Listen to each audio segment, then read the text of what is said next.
আপনারা যারা ফ্যামিলির বাপ মা ভাই বোন ছাড়া আপনি যাকে বিয়ে করছেন বা বিয়ে করবেন তাকে যদি বেশি বিশ্বাস করেন তাহলে কিন্তু গোয়া মারাটা ওই জায়গায় খাবেন। ঠিক আছে, এটা পুরুষের ক্ষেত্রে যেমন তেমন মেয়েদের ক্ষেত্রেও, তবে এই জিনিসটা পুরুষের ক্ষেত্রে বেশি বেশি দেখা যায়। নিজের ওয়াইফের কথায় ফ্যামিলির সবার সাথে সম্পর্ক বিচ্ছিন্ন বা ঝগড়া চাকরির লাগাই থাকে এমন। তো কোনোদিনও আপনাদের প্রতি অনুরোধ রইল আমার, কোনোদিনও কাউকে বিশ্বাস করবেন না মন থেকে। 100% তো অবশ্যই না, 100% থেকে যদি পারেন 1% নিজের ভিতরে রেখে দেবেন। 99% আপনি বিশ্বাস করতে পারেন আপনার মনের মানুষটা, আমার কোনো কষ্ট নেই, আমার কোনো আফসোস নাই, তবে 1% আপনার ভিতরে রেখে দেবেন। ঠিক আছে, কোনোদিনও হইতে পারে আপনি 1% বিশ্বাসটা আপনার নিজের ভিতরে রেখে দিয়েছেন আপনার জন্য, ওই 1% আপনার জন্য অনেক বড় উপকার হইতে পারে। ঠিক আছে, তো যারাই বিদেশ থাকেন তারা সাবধানে অনেক কষ্ট করে টাকা করেন ফ্যামিলির জন্য, দেশের মানুষদের জন্য, যেন ভালোভাবে চলতে পারে, থাকতে পারে, ভালো কাপড় লতা পরতে পারে। তো যে মানুষটার জন্য পাঠান ওই মানুষটা কিন্তু আপনার চিন্তা করে না ভাই, যে আপনি অনেক কষ্ট করতেছেন, খাইয়ে না খাইয়ে টাকা বাড়াইতেছেন, যে আপনার জন্য রাত জায়গা থাকবো, আপনার জন্য অপেক্ষা করবো, কোন সময় কাজ থেকে আসবো তখন কথা বলবো, ও অপেক্ষা কিন্তু আপনার জন্য করবো না, আপনার যত ভালোবাসুক। ঠিক আছে, কিন্তু আপনার মাস শেষে আপনি যে টাকাটা দিবেন ওই টাকাটার আশা কিন্তু 1 মাস থাকে, তো আপনার আশায় থাকবো না। 1-2 জন মেয়ের জন্য মনে করেন সকল প্রবাসী বউদের দোষ দিয়ে লাভ নাই। তবে আমি বাস্তবতা ভাই জানি, এত ঠকাইছি ভাই, অভিজ্ঞতা নিতে নিতে এত অভিজ্ঞতা আমি জীবনে কল্পনা করি না, এত অভিজ্ঞতা আমার হইব। আলহামদুলিল্লাহ, তো অভিজ্ঞতা তো অনেকই হয়েছে। তো যেটাই বলছি যে কখনো 100% বিশ্বাস করবেন না। যাকে আপনি বিশ্বাস করবেন তারা সন্দেহের তালিকায় রাখবেন। যদি সন্দেহের তালিকা বাদ দিয়ে আপনি বিশ্বাসের তালিকায় রাখেন তাহলে কিন্তু শেষমেশ আপনার গোয়া মেরে দিয়ে দেব, এটা সিস্টেম। আপনি যে টাকা পাঠাইবেন ভালোবাসার মানুষকে সুখে রাখার লাইগা, আপনি দিন শেষে আপনার কানে কথা আসবো যে আপনার ওই টাকা দিয়া অন্য কোনো ছেলের সাথে পার্কে ঘুরতে যায় বা অন্য কোনো ছেলের পকেট বাড়ি করে।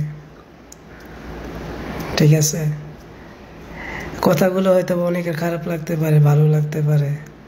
যদি কারো খারাপ লেগে থাকে তাহলে আমি সরি, আমার ক্ষমা করে দেবেন, কারণ আমি বাস্তবতা কিছু বললাম আপনাদের সাথে। ভাইঙ্গা তো সব কিছু বলা যায় না, কারণ আমাদের তো মান সম্মানে বেঁচে থাকতে হইব। এমন না যে মান সম্মান হালকা একটু আছে, তত বেশি দরকার নাই ভাই, হালকা যেটুকু সম্মান আছে এইটুকু নিয়ে বাঁচতে চাই। তবে কখনো কারোর সাথে বেইমানি করি নাই, কারোর সাথে গাদ্দারি করি নাই। ইনশাল্লাহ আল্লাহ জানি না কতদিন হায়াত দিয়েছেন, কিন্তু যতদিন বেঁচে থাকি আলহামদুলিল্লাহ কারোর সাথে ভাই গাদ্দারি করার বেইমানি করার ইচ্ছাটুকু আমার নাই। তো যারা আমার সাথে গাদ্দারি করছেন বা বেইমানি করছেন, আমি আল্লাহর কাছে দোয়া করি যে আল্লাহ তাদের হেদায়েত দান করুক, আল্লাহ যেন ওদের আরো অনেক সুখ দেখ। তাদের প্রতি আমার কোনো আক্ষেপ নাই, কোনো কষ্ট নেই। আপনি যদি সুখ পান, আপনি সুখের খোঁজে থাকেন, আপনি যদি সুখ চান বা পান, তাহলে তো আমার কোনো কষ্ট পাওয়ার কোনো কথা না। কষ্ট একটাই, হ্যাঁ, অনেক আদরের ছিলেন, অনেক ভালোবাসার ছিলেন, ওই জায়গাটাই কষ্ট, আর কোনো কষ্ট নাই। কারণ আপনি এত কিছু করার পর আপনি তো পারছেন আমার টাকা দিয়ে আপনি অন্য সব কিছু করার জন্য, তাই তো আপনাকে আর জোর করে রাখার কোনো প্রশ্নই ওঠে না। সুখে থাকেন, ভালো থাকেন। ইনশাল্লাহ যদি বাইসে থাকি কোনোদিন ভয়ঙ্করভাবে দেখা হইব, কোনো সহজ সরলভাবে দেখা হইব না। যত মারা খাইছি ইনশাল্লাহ মারা তো উড়ামু, ঠিক আছে। আমার প্রবাসীদের টাকা কষ্ট করে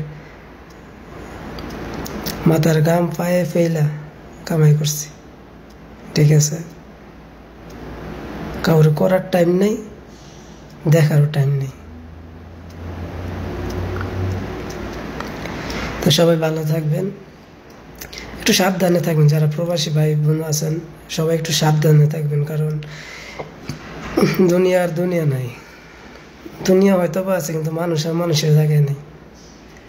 আমরা মানুষ খারাপ, কিন্তু দুনিয়ার দোষ দিই, কিন্তু দুনিয়া দুনিয়ার জায়গায় আছে, আমরা মানুষ খারাপ। আমাদের লোভ লালসা সবচেয়ে বেশি।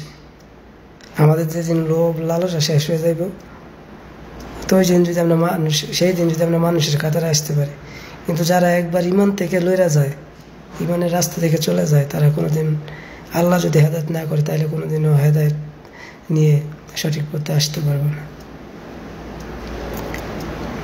তো কারো কাছে যদি আমার কথা খারাপ মনে হয় বা কারো যদি মনে কষ্ট দিয়ে থাকি, তাহলে সবাই ক্ষমা দৃষ্টিতে দেখবেন। কারণ আমার নিজের ব্যক্তিগত বা পার্সোনাল অভিজ্ঞতা থেকে কথাগুলো শেয়ার করা। কখনো কাউরে বিশ্বাস করে গোয়া মারা খাইবেন না, ঠিক আছে। গোয়া মারা খাইবেন, গোয়া মারা খাওয়ার শেষে খালি গোয়া হাতাইবেন, কোনো কাজ হইব না। ভালো থাকেন, আসসালামু আলাইকুম।